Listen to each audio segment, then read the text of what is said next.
ایک ہے نماز ہم پڑھ لیتے ہیں، آپ نے سارا پڑھ لیا، سارا تعدیل ارکان بھی کر لی، لیکن اگر آپ کا اللہ کے ساتھ ڈائریکٹ کمیونین اور ڈائریکٹ کمیونیکیشن قائم نہیں ہوا تو نماز، جس کو کہ کہا گیا کہ الصلاۃ معراج المومنین، جو قرب حضور کو حاصل ہوا معراج میں، وہ ایک بندہ مومن دنیا میں رہتے ہوئے حاصل کر سکتا ہے نماز، اگر اس کی روح جو ہے واقعتاً ہم کا نام ہو رہی ہو، الحمدللہ رب العالمین الرحمن الرحیم مالک یوم الدین اہدنا الصراط المستقیم ایاک نعبد و ایاک، اگر ہم واقعتاً ایسے کہہ رہے ہوں کہ ہمیں احساس ہو کہ ہم اللہ کے حضور میں حاضر ہیں اور عرض کریں، سجدہ کریں تو حدیث میں آتا ہے کہ ایسے محسوس ہو کہ گویا کہ میں نے اپنا سر اللہ کے قدموں میں رکھ، یہ ہے نماز۔ اب جو گفتگو ہو رہی ہے یہ ہم کلامی ہے، الصلاۃ معراج المومنین، اہل ایمان کے حق میں یہ نماز جو ہے یہ معراج کے درجے، لیکن یہ نماز کیسے نصیب ہوگی اگر روح سوئی ہوئی ہے، دبی ہوئی ہے، پسی ہوئی ہے، مزمحل ہے یا مردہ ہے؟ یہ نماز کیسے آتی ہو؟ چاہے آپ پانچوں وقت کی نماز پڑھ رہے ہو، چاہے آپ نے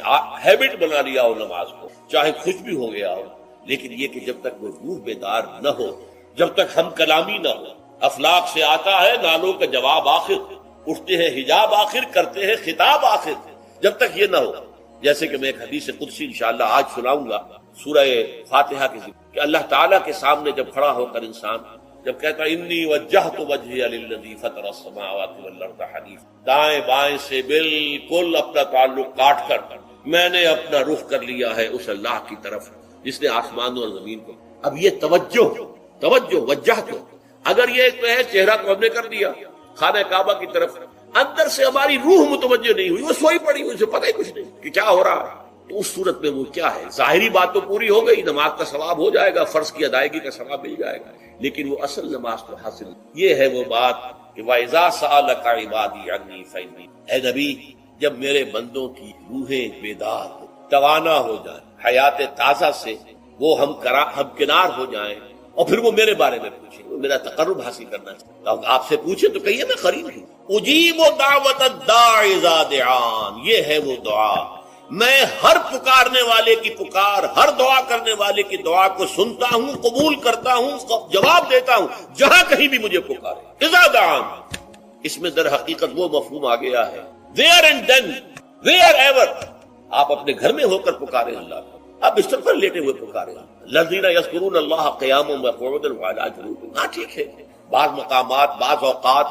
قبول دعا کے لیے زیادہ سازگار ہے، حرم میں جا کر دعا مانگی جائے، اور مینا میں عرفات میں خاص طور پر، جبل رحمت پر خاص طور پر، ملتزم جو ہے کعبے کا اس پر خاص طور پر، وہ ایام بھی ہے خاص، لیکن یہ نہیں ہے کہ بقیہ دنوں میں آپ کے اور اللہ کے درمیان کو بڑا فاصلہ، یہ سارا دنیا میں مشرکانہ نظاموں نے تصور پیدا کیا، اللہ تو دور ہے دور ہے دور ہے دور ہے، پاک ہے پاک ہے پاک، تم ناپاک ہو ناپاک ہو ناپاک ہو،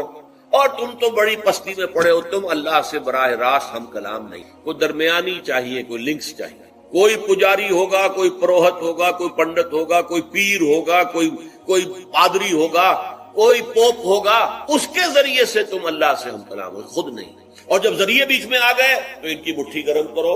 ان کی چاپلوسی کرو، ان کو بھی جو ہے چادریں چڑھاؤ، ان کو نذرانے پیش کرو، یہ ہے بدترین ایکسپلائٹیشن جو مذہب کے ذریعے سے نوع انسانی کی ہے۔ یہ دو ایکسپلائٹیشن دنیا میں ہوئی ہے تاریخ انسانی میں، ایک بادشاہوں کی طرف سے خراج دو ہمیں، محنت تم کرو گے کھیت میں، آدھا حصہ ہمارے پاس آئے گا، ہم عیش کریں گے، ہم سٹینڈنگ آرمیز رکھیں گے تاکہ ذرا تم بغاوت کرو تو تمہارا سر کچل دیا جائے، یہ ایکسپلائٹیشن بدترین، مانگنے والا گدا ہے، صدقہ مانگے یا خراج، دوسری طرف ہم بادشاہ ہیں، ہم چندر بنسی سورج بنسی خاندان ہیں، ہم راجپوت ہیں، حکومت کرنا ہمارا حق ہے، اور یہ پنڈت پروہت جو ہے وہ بھی کہیں گے کہ ٹھیک ہے نصف لی و نصف لک وہذا قوم جاہلون، یہ عوام جو ہے ان کا خون چوسو، ہمیں یہ نذرانے پیش کریں، بتوں کو آ کے چڑھاوے چڑھائیں اور تمہیں خراج دیں اور ٹیکس دیں، they are to be exploit ہوئے۔ اسلام نے آ کر دونوں کا خاتمہ، کوئی ملوکیت نہیں، زکوٰۃ ہے تو غربا کے لیے، بادشاہ کے لیے نہیں ہے، یہ تو غربا کے لیے، لہذا کوئی ٹیکس نہیں۔ نمبر دو، اللہ سے ہم کلام ہونے کے لیے کسی دربان، کسی جو ہے پہرے دار کی مٹھی گرم کرنے کی ضرورت نہیں، جب چاہو ہم کلام ہوگا، دل کے آئینے میں ہے تصویر یار، جب ذرا گردن جھکائی دیکھ لی، یہ تو تم ہماری طرف متوجہ نہیں ہوتے، ہم تو ہر وقت کہتے ہیں، ہر شب کو آخری لمحات جو ہیں، آخری جو گھنٹے ہیں رات کے، سمائے دنیا تک ہم نزول فرما لیتے ہیں تمہارے لیے، اور پکارنے والا پکارتا ہے حل بالمستغفرین فاغفر اللہ، ہے کوئی استغفار کرنے والا کہ میں اسے بخش دوں؟ حل من سائل فاعطیہ، ہے کوئی مانگنے والا کہ میں اسے عطا کروں؟ تم ہی سوئے رہتے ہو، انٹا غفیر رہتے ہو، تمہیں ہماری طرف توجہ نہیں۔ اگر ہماری طرف متوجہ ہو جاؤ تو جیسے کہ اقبال نے کہا کہ میرے لیے یہ دربان جو ہے پیران کلیسا کو کلیسا سے اٹھا دے، کیوں خالق و مخلوق میں حائل رہے پر جیسے میں نے اس کو چھوا اور مجھے معلوم ہوا کہ ایک سخت خطا ہے یہاں پر ہے، یہ پرسپشن ہے میری، کنسپشن کچھ اور ہے، تصور ذہن کے اندر نقشہ بن گیا۔ خدا کا تصور ہم قائم نہیں کر سکتے، لیکن خدا کے ساتھ ہمارا جو باطنی رشتہ ہے کہ اندر محسوس ہوتا ہے کہ ہے، جس کی مثال بھی میں نے دی تھی، بعض حضرات کے شاید علم میں نہ ہو، کہ جیسے میں اس وقت اس دیوار کو دیکھ رہا ہوں تو ایک تصور میرے ذہن میں قائم ہوا، دیوار اتنی لمبی ہے، اتنی چوڑی ہے، اتنی اونچی ہے،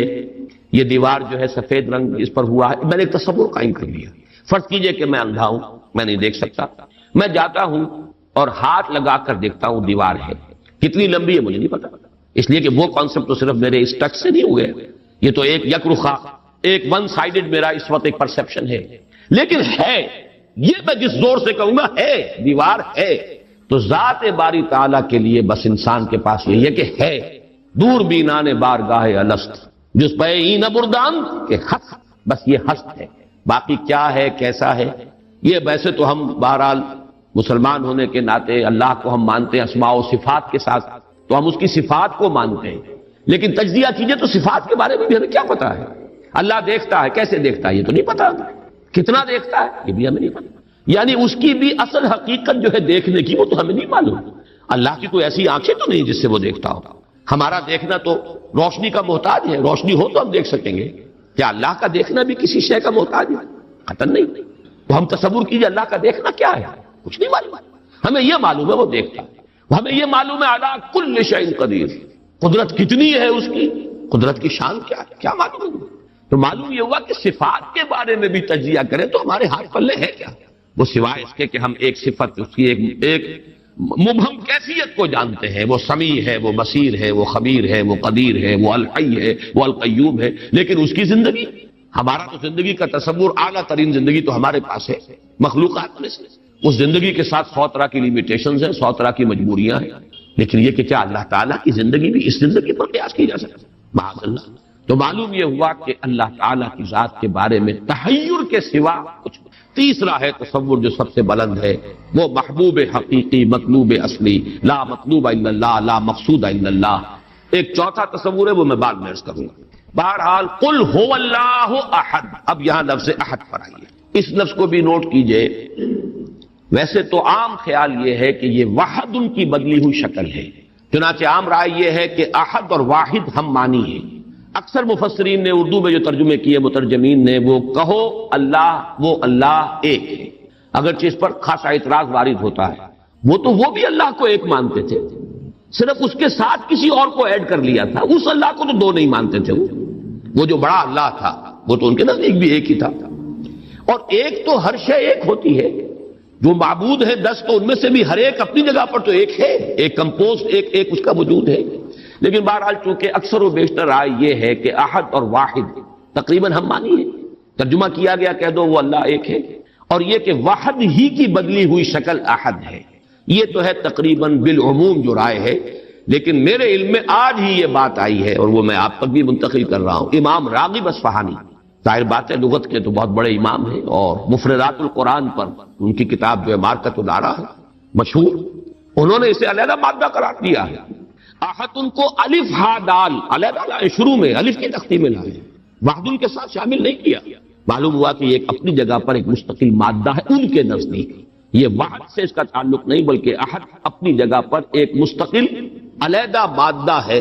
اور اسی اعتبار سے انہوں نے اسے وحد سے علیحدہ کر کے الف کی تختی کے اندر لیا ہے۔ اب اس کا جہاں تک استعمالات ہیں اس میں بھی اتفاق ہے، 3 اس کے استعمالات ہیں۔ سب سے زیادہ استعمال اس لفظ کا ہوتا ہے نفی مطلق کے لیے، کمرے میں کوئی نہیں ہے، ایک بھی نہیں ہے، جب یہ کہنا ہو تو احد کا لفظ آئے گا، نافی احد، کوئی نہیں ہے، ایک بھی نہیں، اکیلا۔ اسی معنی میں قرآن مجید میں یہ لفظ بہت مرتبہ آیا ہے، خاص طور پر آپ سورہ کہف کو اگر دیکھیں گے، لا یشرک فی حکمہ احد، اللہ اپنے حکم اور اپنے اختیار میں کسی کو نہیں شریک، کسی ایک کو بھی نہیں کرتا، یعنی یہ نفی میں مبالغے کے لیے یہ لفظ استعمال ہو رہا ہے، اور سورت ختم بھی ہوئی ہے فمن کان یرجو لقاء ربہ فلیعمل عملا صالحا ولا یشرک بعبادۃ ربہ احدا۔ احد کا اکثر و بیشتر استعمال عربی زبان میں نفی مطلق، کوئی نہیں، کوئی بھی نہیں، ایک بھی نہیں، جب اس کو کہنا ہو تو لفظ احد سے کا سہارا لیا جاتا ہے۔ یا پھر یہ لفظ آتا ہے مضاف یا مضاف الیہ ہو کر، جیسے عشرات کے ساتھ آئے گا احد عشر کوكبا یا احد و عشرون جمع کر کے، یہ گنتی کے ساتھ یہ مضاف ہو رہا ہے، اور یا یہ کہ جیسے کہ مضاف الیہ ہوتا ہے فاما احدکما فیسقی ربہ خمرا۔ حضرت یوسف علیہ السلام نے فرمایا تھا ان دو نوجوان جو داخل ہوئے تھے جیل میں ان کے ساتھ، انہوں نے اپنے اپنے خواب بیان کیے، تم دو میں سے ایک، احدکم،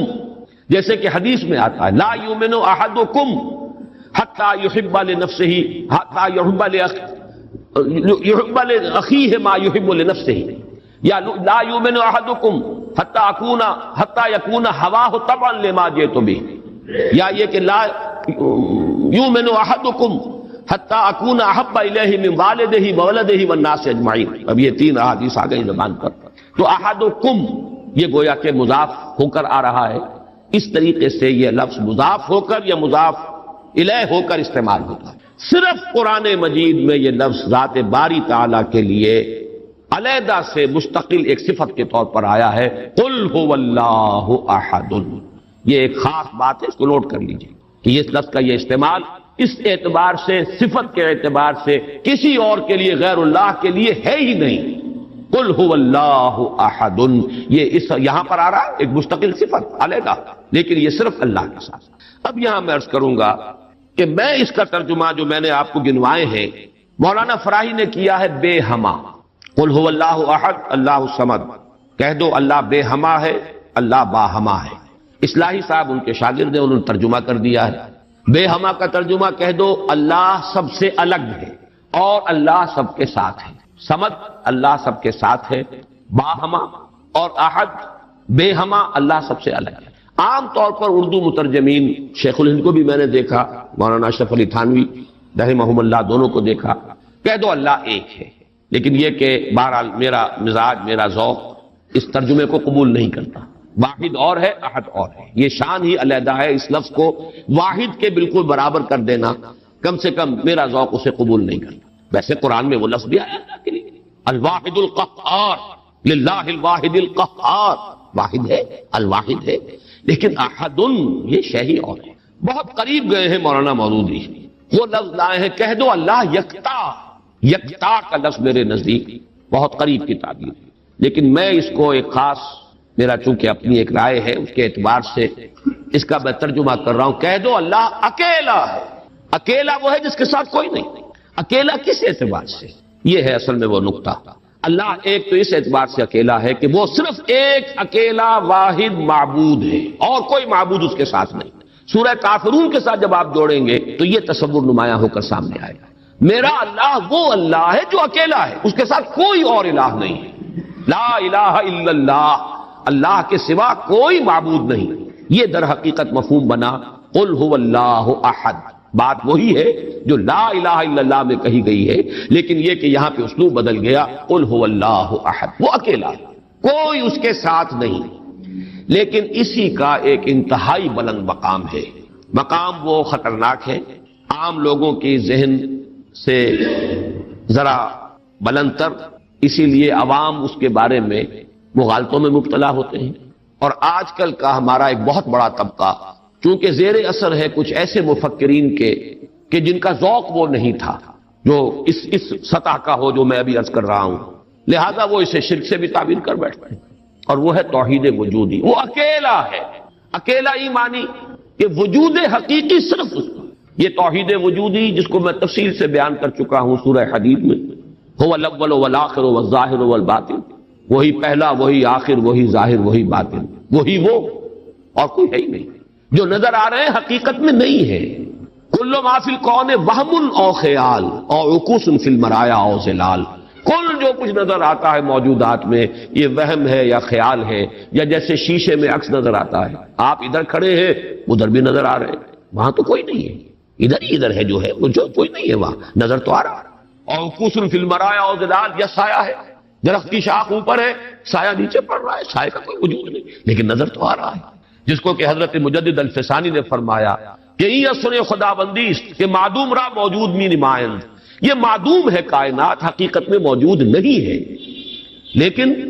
اس کو اللہ تعالیٰ نے موجود کر کے دکھا دیا ہے، نظر آ رہا ہے۔ جیسے وہ آتشی دائرے کی مثال میں نے دی ہے بارہا، یہ حضرت مجدد کی دی ہوئی مثال ہے کہ اگر آپ ایک قندیل لے لیں، لکڑی ہے ایک لمبی، اس کے ایک سرے کے اوپر آپ نے کپڑا باندھا، تیل ڈال دیا، مٹی کا آگ لگا دی،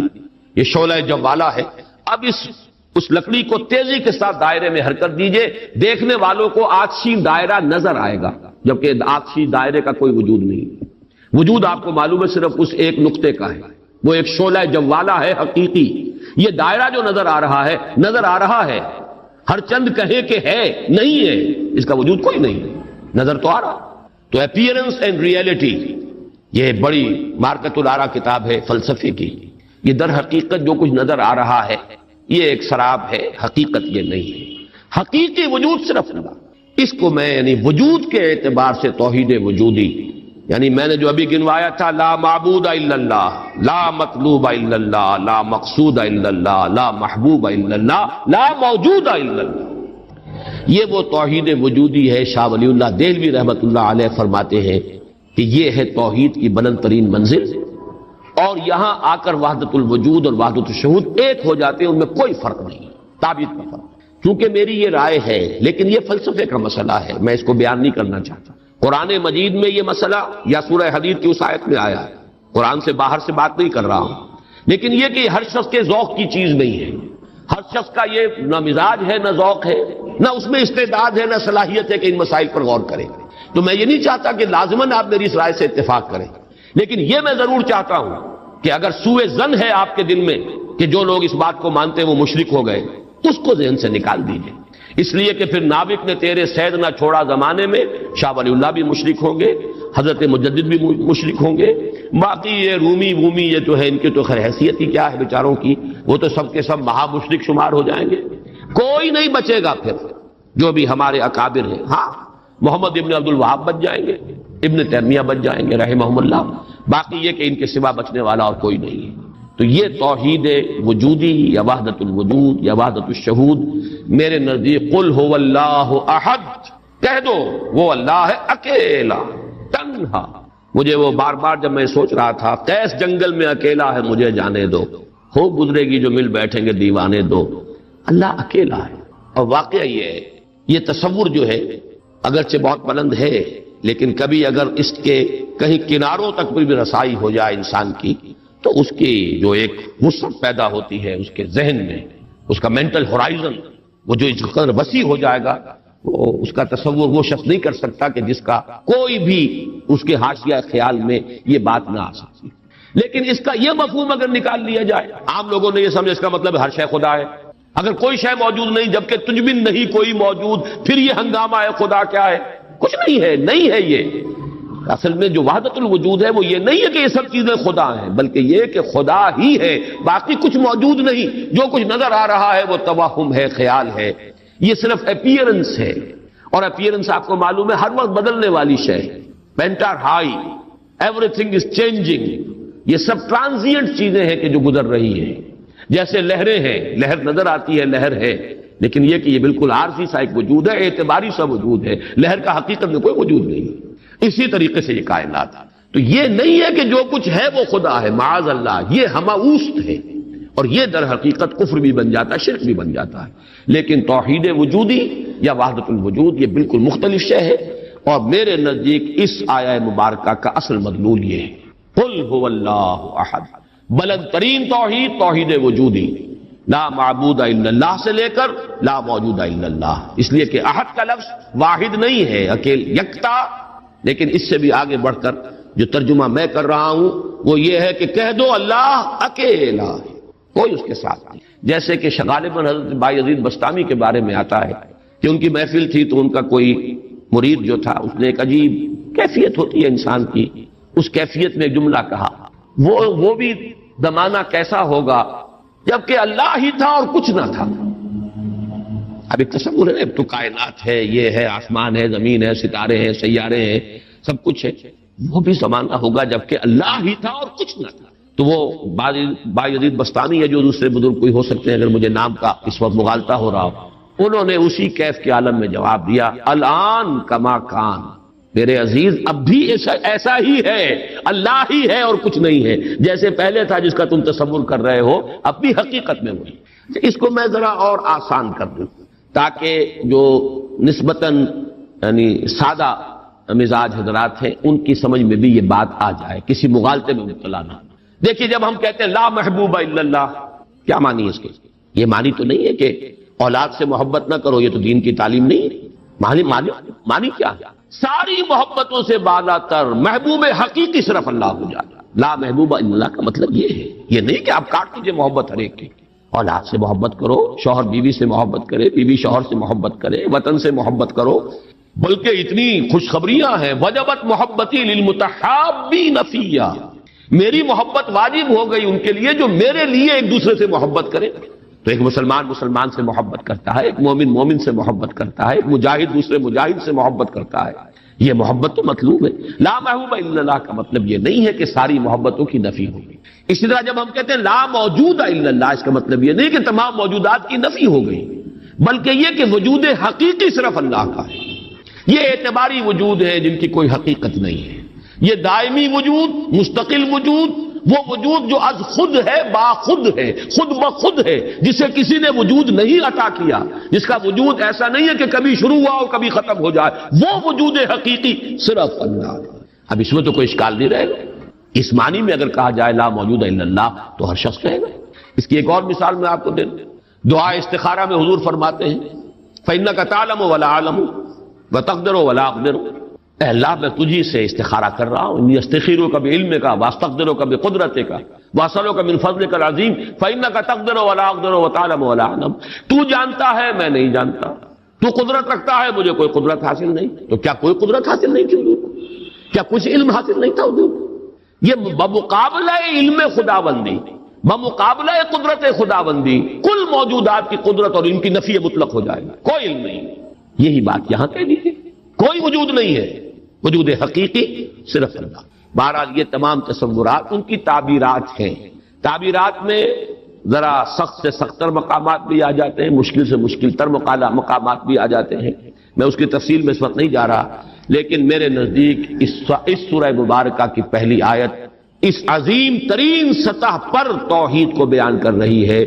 اور یہ جیسا کہ میں نے عرض کیا تھا جب تک یہ بات سامنے نہ آئے، چار اعتبارات سے کس طریقے سے توحید کے بیان کو اس صورت نے سمو لیا اپنے اندر اور جمع کر لیا ہے، تبھی اس کی وہ عظمت ہے کہ ثلث قرآن کے مساوی یہ صورت ہے، تبھی اس سے صحابہ کی وہ محبت کا راز جو ہے وہ کھلتا ہے کہ کیوں ایسے ہی نہیں ہے۔ قل هو اللہ احد، کہہ دو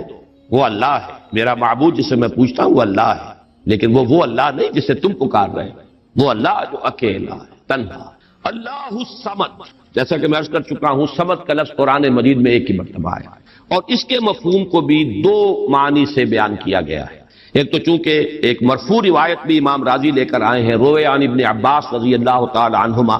کہ حضور سے پوچھا گیا اللہ کا صمد ہونا کیا معنی ہے اس کے، تو آپ نے فرمایا هو السید الذی یصمد الیہ فی الحوائج۔ اصل میں یہ صمد جو ہے عربی زبان میں یہ ہوتا تھا کسی چٹان، مضبوط چٹان کی طرف جس کو پشت پر رکھ لیا جائے تو دشمن سے مقابلے میں انسان کو سہولت ہوتی ہے۔ اگر آپ جیسے کہ وہ حضرت عمر کا بھی واقعہ بیان ہوتا ہے، بعض حضرات تو اس کو نہیں مانتے لیکن اکثر لوگ مانتے ہیں کہ مسجد نبوی میں خطبہ دے رہے تھے حضرت عمر، اور اس وقت شام کے ایک محاذ پر جنگ بھی ہو رہی تھی، اس وقت حضرت ساریہ جو امیر الجیش تھے وہ کوئی غلطی کر رہے تھے، اسٹریٹجک مسٹیک ہو رہی تھی کہ انہوں نے پوزیشن ایسی لے لی تھی کہ جو غلط تھی جنگی تدبیر کے اعتبار سے، تو حضرت عمر نے وہی اللہ نے کہیں دکھا دیا، اللہ کو قدرت حاصل ہے وہ دکھا دے۔ آج ٹیلی ویژن سے آپ دیکھ سکتے ہیں تو اللہ تعالیٰ بغیر ٹیلی ویژن کے آج سے 1400 برس قبل دکھا سکتا ہے، انہونی بات نہیں ہے کہ وہ نقشہ سامنے آ گیا۔ جیسے حضور فرماتے ہیں جب آپ سفر معراج سے واپس آئے، جب سوال کیے لوگوں نے اچھا آپ مسجد اقصی میں گئے تھے، وہاں کتنی کھڑکیاں ہیں، کتنی کڑیاں ہیں، کیا ہے؟ تو اب حضور ایک دفعہ چونکے کہ اب یہ میں نے کوئی کھڑکیاں تو نہیں گنی وہاں پر، لیکن یہ کہ اگر مجمع میں آپ نہ بتا سکتے تو تالیاں پڑ جاتی۔ اس وقت اللہ نے فوراً وہ جو ہے لا کر سامنے کھڑا کر دیا وہ نقشہ، اور حضور دیکھ دیکھ کر بیان کرتے رہے یہ ایسا ہے ایسا ہے۔ تو یہ تو در حقیقت بالکل اللہ کی قدرت سے ہرگز کوئی اس میں بوجھ نہیں ہے۔ تو حضرت عمر نے وہی فرمایا ہے اور صحابہ نے سنا ہے، یا ساریہ تو الجبل، یا ساریہ تو الجبل، ہے ساریہ کیا غضب کر رہے ہو، غلطی کر رہے ہو، پہاڑ کی طرف جاؤ، پہاڑ کو پشت پر رکھو، پہاڑ پشت پر ہو تو آپ پشت کی طرف سے اب محفوظ ہو گئے، آپ یکسو ہو کر سامنے سے دشمن کا مقابلہ کر سکتے ہیں، اور اگر اندیشہ رہے کہ کہیں پیچھے سے کوئی حملہ آور نہ ہو جائے تو وہ توجہات جو ہیں وہ منقسم رہیں گے۔ بہرحال یہی معاملہ ہے صمد کا، وہ ہستی جس کی طرف رجوع کیا جائے، جس کو پناہ گاہ سمجھا جائے، جس کی طرف اپنی مشکلات کے اندر رجوع کیا جائے، اور اس اعتبار سے پھر وہی مطلوب بن جاتا ہے، وہی مقصود بن جاتا ہے، وہی محبوب بن جاتا ہے، اسی کی عزت کی جاتی ہے، اسی کی تکریم ہوگی، اسی کا اعزاز ہوگا، اس کے سامنے انسان جو ہے وہ اپنے آپ کو جھکائے گا، جس بڑے بڑے سردار۔ تو یہ سمد جو ہے اس معنی میں، اور ایک سمد وہ شے ہے جس کو کھوکھلی نہ ہو، لا جوف لہو، بہت مضبوط اپنی جگہ پر توانا چٹان۔ ایک تو وہ چٹان ہے جو کھوکھلی ہے، لیکن یہ کہ ایک چٹان وہ ہے جو مضبوط اور بالکل سالڈ چٹان۔ ان دونوں اعتبارات سے اللہ الصمد کا ترجمہ اب مولانا فراہی، مولانا اصلاحی صاحب کا تو یہ ہوا کہ اللہ تعالی با ہما ہے، ذات میں بے ہما، کسی سے اس کا کوئی تعلق نہیں، یکتا بلکہ اکیلا۔ لیکن یہ نہیں ہے کہ مخلوق سے منقطع ہے، مر گئے ہم انہیں خبر نہ ہوئی، یا یہ ہے کہ مخلوق کی دعائیں نہ سنتا ہو، مخلوق کی حاجت روائی نہ کرتا ہو، نہیں، سب کا ملجا وہی ہے، سب کا ماوا وہی ہے، سب کے لیے پناہ گاہ وہی ہے، سب کی حاجت روائی کرنے والا وہی ہے، تو وہ اللہ صمد ہے۔ یہ دو احد اور صمد جو ہے اس نے جڑ کر اصل میں اسی طریقے سے ایک تصور کو مکمل کیا ہے، جیسا کہ آیت الکرسی میں اللہ لا الہ الا ہو الحی القیوم، الحی اور القیوم، الحی از خود زندہ، زندہ جاوید، اور قیوم باقی پوری کائنات کو تھامے ہوئے، سنبھالے ہوئے، پوری موجودات کا یہ سارا سلسلہ یہ محتاج ہے اللہ کا۔ اس کی میں نے پہلے بیان کی ہے، بہترین تمثیل وہ ہے جو مولانا مناظر حسن گیلانی رحمۃ اللہ علیہ نے دی ہے، ربط الحادث بالقدیم کی مثال۔ اللہ کی ذات اور اس کائنات کے درمیان ربط اور تعلق کیا ہے؟ انہوں نے مثال دی ہے کہ آپ اپنے ذہن میں نقشہ قائم کیجئے، تاج محل کا نقشہ، جس نے تاج محل دیکھا ہو، چلیے آپ نے مینار پاکستان دیکھا، مینار پاکستان کا تصور کیجئے، ذہن میں نقشہ قائم کیجئے۔ یہ ذہن میں جو نقشہ قائم ہوا ہے، آپ اس کے اوپر بھی ہیں، باہر بھی ہیں، اندر بھی ہیں، پیچھے بھی ہیں، نیچے بھی ہیں، آپ ہی آپ ہیں، وہ تو اس کا وجود ہی کوئی نہیں، لیکن ہے ذہن کے اندر ایک تصور قائم ہے اس وقت، اور یہ تصور اسی وقت تک قائم رہے گا جب تک کہ آپ کے ذہن کا ارتکاز ہے، توجہ اس پر ہے، توجہ ہٹی نہیں کہ اس کا کوئی وجود ہے ہی نہیں، وجود ختم۔ بالکل یہی معاملہ اس کائنات کا، یہ سارا سلسلہ اس کا قیوم اللہ ہے، تھامے ہوئے، اسی کی توجہ، اسی کی عنایت، اسی کی ربوبیت، اسی کی خبرگیری، اسی کی تدبیر، یہ سب اس کو تھامے ہوئے۔ تو اپنی ذات میں الحی، کائنات کے لیے القیوم، اسی طرح اپنی ذات میں الاحد، اکیلا، تنہا، بے ہما، اور پوری کائنات اور جملہ موجودات کے لیے الصمد، اسی کی طرف رجوع، اسی کی طرف توجہ، وہی مطلوب، وہی مقصود، وہی محبوب، وہی حاجت روا، وہی مشکل کشا۔ اس اعتبار سے اس میں توحید عملی، اسی سے مانگو، اسی سے پناہ طلب کرو، اسی کی طرف توجہ کرو، انی وجہت وجہی للذی فطر السماوات والارض، اسی سے لو لگاؤ، اسی سے حاجت روائی کے لیے سوال کرو، اسی کے سامنے مشکلات پیش کرو، یہ تب جو ہے پھر اسی کی عبادت کرو، اسی کی اطاعت کرو، اسی کی بندگی کرو، اسی کی توقیر کرو، اسی کی تعظیم کرو۔ یہ تمام چیزیں کہ جو عمل میں آ جائیں گی وہ توحید وجودی، یہ توحید عملی۔ قل هو اللہ احد اللہ الصمد۔ تیسری آیت میں ہے توحید ذاتی، لم یلد ولم یولد۔ میں شرک کے مختلف اقسام کے ضمن میں جو 6 کیسٹ ہیں، اللہ کا شکر ہے بہت دنیا میں عام ہوئے ہیں، اس میں یہ تقسیم بیان کر چکا ہوں، شرک فی الذات، شرک فی الصفات، اور شرک فی العمل یا شرک فی الحقوق، یہ 3 شرک ہیں۔ شرک فی العبادت، یہ تیسری جو نوعیت ہے، اس کے لیے شرک فی الحقوق بھی کہا جا سکتا ہے، اسی کا حق ہے کہ اس کی عبادت کی جائے، اور اسی کو شرک عملی بھی کہہ سکتے ہیں۔ بہرحال شرک عملی کی جڑ کاٹ دی اللہ الصمد۔ پہلا جو توحید کا درجہ ہے وہ بہت بلند ہے، بہت اونچا ہے، یہ حکما اور فلاسفہ کی بھی چوٹی کے لوگ، جہاں حکمت اور تصوف دونوں چیزیں جا کر جڑ جاتی ہیں، وہ ایک مقام ہے۔ خالص فلسفہ بھی انسان کو کہیں نہیں لے کے جاتا، اور عقل اور فکر کی بلندی نہ ہو تو تصوف بھی محض نفسیاتی ریاضتیں بن کر رہ جاتی ہیں، سائیکولوجیکل ایکسرسائز کے سوا کچھ نہیں رہتا۔ اصل تصوف جس کا میں قائل ہوں وہ ہے کہ جو فکر اور فلسفے کی بھی انتہا ہو، اور پھر اس کے ساتھ یہ جو اللہ کے ساتھ انسان کا قلبی ذہن اور قلب دونوں کے اتحاد کے ساتھ اللہ کے ساتھ ایک رابطہ ہو۔ بہرحال تو یہاں جو تیسرا شرک ہے اور جو ہمارے اس شرک کے بیان میں آتا ہے نمبر 1 پر، بدترین شرک فی الذات، اس کی بدترین صورت، فلسفیانہ صورت تو وہ ہے ہماوست، اللہ ہی نے اس کائنات کا روپ دھار لیا ہے۔ برف تھا پگھل کر پانی بن گیا، اللہ تھا اس نے ہی اس کائنات کا روپ دھار لیا۔ اب اللہ کہاں ہے؟ یہی کائنات اللہ ہے۔ اللہ پانی تھا وہی تو بھاپ بن گیا، اب پانی کہاں ہے؟ یہ بھاپ ہی تو پانی ہے۔ ایک یہ شکل ہے، یہ بدترین صورت ہے شرک فی الذات کی، یہ ہے وہ ہماوست، یہ جس میں کہ ہر شے خدا بن گئی، اس لیے کہ خدا ہی نے در حقیقت یہ صورت اختیار کر لی۔ یا پھر مذہبی میدان میں یہ شرک آیا ہے اللہ کے لیے بیٹا بیٹی۔ بیٹا بیٹی ایک تو یہ سمجھے اولاد جو ہے وہ جز ہوتا ہے۔ اولاد کیا ہے؟ باپ کا ایک نطفہ ہے، اسی سے تو اسی نے ڈیولپ ہو کر ایک شکل اختیار کی ہے، اور پھر وہ کفو ہوتا ہے برابر کا۔ سید باپ ہے تو بیٹا بھی تو سید ہی ہوا، مغل باپ ہے تو بیٹا بھی مغل ہے، اسی طریقے سے گھوڑا ہے تو بیٹا بھی گھوڑا ہی ہے۔ وہ تو جنس جو ہے اس میں کفو جس کو کہتے ہیں ہم، برابری کا معاملہ یہ ہے اولاد کے اندر، اس سے زیادہ برابری کا اور کوئی تصور نہیں ہے۔ اس پہلو سے لم یلد ولم یولد نے جڑ کاٹی ہے ان تصورات کی کہ حضرت مسیح کو خدا کا بیٹا بنا دیا گیا، کسی نے حضرت عزیر کو خدا کا بیٹا بنا دیا، ملائکہ کو اہل عرب جو ہے خدا کی بیٹیاں قرار دے رہے ہیں۔ یہ بیٹا بیٹی کا تصور، جیسے قرآن کہتا ہے کیسے ہو جائے گی اس کی اولاد جبکہ اس کی کوئی جوڑی نہیں، ولم تکن لہ صاحبہ، کوئی تصور نہیں۔ اور عیسائیوں میں تو خیر ایک طبقہ وہاں تک بھی گیا ہے کہ حضرت مسیح کی والدہ حضرت مریم کو بھی الوہیت میں شامل کیا ہے۔ اولین تثلیث تو یہی تھی کہ اللہ اور حضرت مریم اور حضرت عیسیٰ، بعد میں یہ کہ حضرت مریم کو نکال کر اور روح القدس کو شامل کیا گیا، God as father, God as son and the holy ghost یا ہولی اسپرٹ۔ یہ تثلیث ہے جو عام طور پر اب چلتی ہے، لیکن پہلے تو تثلیث کے اندر جیسے کہ قرآن مجید میں بھی ہے حضرت مریم کو بھی انہوں نے شامل کیا۔ اس اعتبار سے نوٹ کیجئے کہ لم یلد ولم یولد یہ در حقیقت توحید ذات،